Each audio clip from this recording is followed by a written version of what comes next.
শিক্ষার্থীরা আসসালামু আলাইকুম। সবাইকে স্বাগত জানিয়ে শুরু করছি আমাদের আজকের ক্লাস। আজ আমরা নবম দশম শ্রেণীর গণিত বিষয়ের 5.1 অনুশীলনী থেকে 22 নং প্রশ্ন নিয়ে আলোচনা করব। এখানে বলা আছে মোট 120টি 25 পয়সার মুদ্রা ও 50 পয়সার মুদ্রায় মোট 35 টাকা হলে কোন প্রকারের মুদ্রার সংখ্যা কয়টি? আমাদেরকে এখানে মোট 120টি মুদ্রা দিয়ে দিয়েছে, আর তার মধ্যে রয়েছে কিছু 25 পয়সার মুদ্রা এবং কিছু রয়েছে 50 পয়সার মুদ্রা, আর দুই প্রকারের মুদ্রা মিলে হয় 35 টাকা। এখান থেকে আমাদেরকে উভয় প্রকারের মুদ্রার সংখ্যা নির্ণয় করতে হবে, অর্থাৎ 25 পয়সার মুদ্রা কয়টি এবং 50 পয়সার মুদ্রা কয়টি তা আমাদেরকে এখান থেকে নির্ণয় করতে হবে। আমরা যদি যে কোনো এক প্রকারের মুদ্রার সংখ্যা ধরে নেই, অর্থাৎ আমরা ধরে নিতে পারি যে 25 পয়সার মুদ্রার সংখ্যা xটি, সুতরাং ধরি 25 পয়সার মুদ্রার সংখ্যা xটি।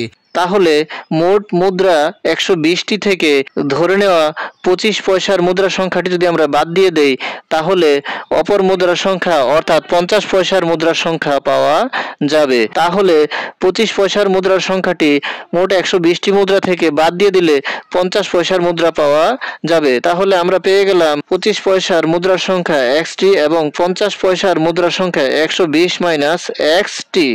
এখানে মুদ্রার মান দেওয়া আছে পয়সা, আর উভয় প্রকার মুদ্রায় মোট পরিমাণ দেওয়া আছে টাকায়। তাহলে আমাদেরকে যে কোনো একটি এককে রূপান্তর করতে হবে। হয় আমাদেরকে পয়সাকে টাকায় রূপান্তর করতে হবে অথবা টাকাকে পয়সায় রূপান্তর করতে হবে। তাহলে আমরা টাকাকে পয়সায় রূপান্তর করে নেই। আমরা যদি টাকাকে পয়সায় রূপান্তর করতে চাই, তাহলে এখানে দেওয়া রয়েছে 35 টাকা, আর আমরা জানি 1 টাকা সমান 100 পয়সা। সুতরাং 35 টাকা সমান 100 গুণ 35 পয়সা, 100 গুণ 35 অর্থাৎ 3500 পয়সা, অর্থাৎ 3500 পয়সা।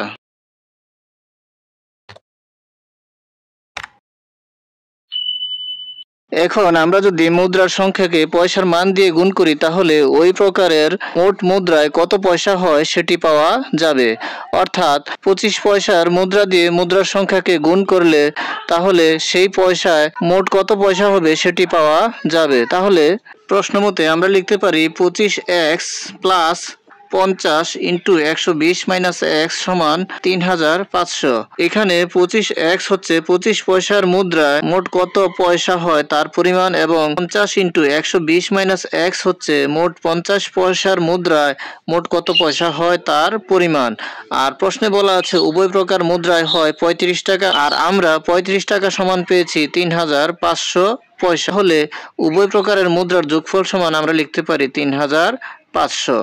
এখন আমরা এখানে পাই 25x plus 50 into 120 minus x রয়েছে, তাহলে 50-এর সাথে একবার 120 গুণ হবে, আবার 50-এর সাথে মাইনাস এক্স একবার গুণ হবে। প্লাস 50-এর সাথে যদি আমরা প্লাসের 120 গুণ করি তাহলে হবে প্লাসের 6000, এবং প্লাস 50-এর সাথে যদি আমরা মাইনাসের এক্স গুণ করি তাহলে হবে মাইনাসের 50x সমান 3500।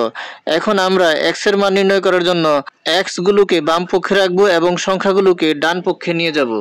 তাহলে আমরা পাই 25x মাইনাস 50x সমান 3500 বিয়োগ 6000, কেননা বাম পক্ষে 6000 ছিল প্লাসের, ডান পক্ষে গেলে হবে মাইনাসে। আর বাম পক্ষে রয়েছে 25x মাইনাস 50x। আমরা এখান থেকে 50x থেকে 25x বাদ দিয়ে দেব, যেহেতু 50x মাইনাসের, তাহলে এখানে 50x থেকে 25x বাদ দিলে হবে মাইনাসের 25x। তাহলে আমরা পাই মাইনাসের 25x সমান, এখানে 6000 থেকে 3500 বাদ দিয়ে দেবো, কেননা 6000 হচ্ছে মাইনাসের আর 3500 হচ্ছে প্লাসের। যেহেতু একটি প্লাসের আর একটি মাইনাসের, তাহলে বড় সংখ্যাটি থেকে ছোট সংখ্যাটি বাদ দিয়ে দেবো। 6000 থেকে 3500 বাদ দিয়ে দিলে হবে মাইনাসের 2500। আর আমরা যদি এখান থেকে x এর মান নির্ণয় করতে চাই, তাহলে x এর সাথে যে মাইনাসের 25 গুণ অবস্থায় রয়েছে সেই 25কে বাম পক্ষ থেকে ডান পক্ষে নিয়ে যেতে হবে। তাহলে হবে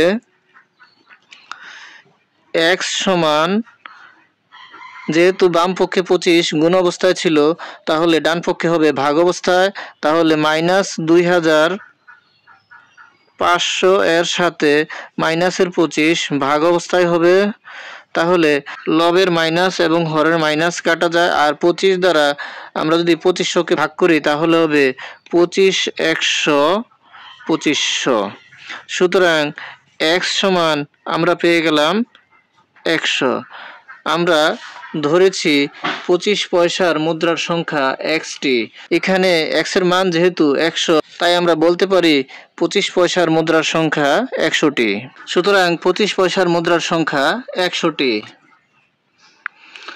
এবং 50 পয়সার মুদ্রার সংখ্যা 120 মাইনাস 100টি বা 20টি। সুতরাং 25 পয়সার মুদ্রার সংখ্যা 100টি এবং 50 পয়সার মুদ্রার সংখ্যা 20টি। অ্যান্সার। সবাইকে সালাম জানিয়ে এখানে শেষ করছি। আসসালামু আলাইকুম।